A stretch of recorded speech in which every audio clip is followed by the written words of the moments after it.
ಹೇಳು. ಸ್ಕೂಲಲ್ಲಿ ಕುತ್ಕೊಳ್ಳಲ್ವ ನೀನು? ಈಸ್ಕೊಡ್ತೀನಿ ಕುತ್ಕೋ. ಊರಿಗೆ ಹೋಯ್ತೀಯಾ? ಅವ್ವ ಮನೆಗೆ ಹೋಯ್ತೀಯಾ?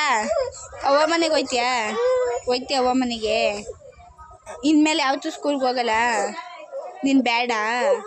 ಬ್ಯಾಡ್ ಗರ್ಲ ನೀನು. ನಿನಗೆ ABCD ಬರಲ್ವಾ? ಏನು ಬರಲ್ವಾ ನಿನಗೆ? ಸರಿ ಆಯ್ತು ಬಾ. ನನ್ನ ಮನೆಗೆ ಕರ್ಕೋಗಲ್ಲ ನಿನ್ನ. ಅಲ್ಲಿ ಇನ್ನೊಂದು ದೊಡ್ಡ ಸ್ಕೂಲ್ ಅದು, ಅಲ್ಲಿ ಬಿಡ್ತೀನಿ. ಬಿಡ್ಲಾ ದೊಡ್ಡ ಸ್ಕೂಲ್ ಹತ್ರ? ಬೇಡವಾ? ಸ್ಕೂಲ್ಗೆ ಹೋಗ್ಲಿ ಅಂದ್ರೆ ನೀನು ಆಡ್ಕೋತಾರೆ ಕಣವ ಎಲ್ಲರೂ. ಬ್ಯಾಡ್ ಗರ್ಲ್ ಇವಳು, ಕೆಟ್ಟ ಹುಡುಗಿ, ಇವಳಿಗೇನು ಬರಲ್ಲ, ತೊದ್ಲಿ ಅಂತೆಲ್ಲ ಆಡ್ಕೋತಾರೆ ಕಣವ. ನೋಡೋ ಎಷ್ಟು ಚೆನ್ನಾಗಿ ಕೂತವ್ರೆ ಎಲ್ಲ ಮಕ್ಳು. ಮಿಸ್ ಏನೇನೋ ಮಾಡಿಸ್ತವ್ರು ನೋಡ್ದ, ಎಷ್ಟು ನೀಟಾಗಿ ಎಲ್ಲ ಮಕ್ಳು ಹಿಂಗೆ ಕೂತವೆ. ಈ ಥರ ನಿನಗೂ ಇರಬೇಕು ಅಂತ ಇಷ್ಟ ಆಗಲ್ವಾ? ನೀನು ಬ್ಯಾಡ್, ನೀನು ದೊಡ್ಡ ಬ್ಯಾಡು. ಈಗೇನು ಕುತ್ಕೊಳ್ಳಲ್ವಾ? ಸರಿ ಆಯ್ತು, ನಡಿ.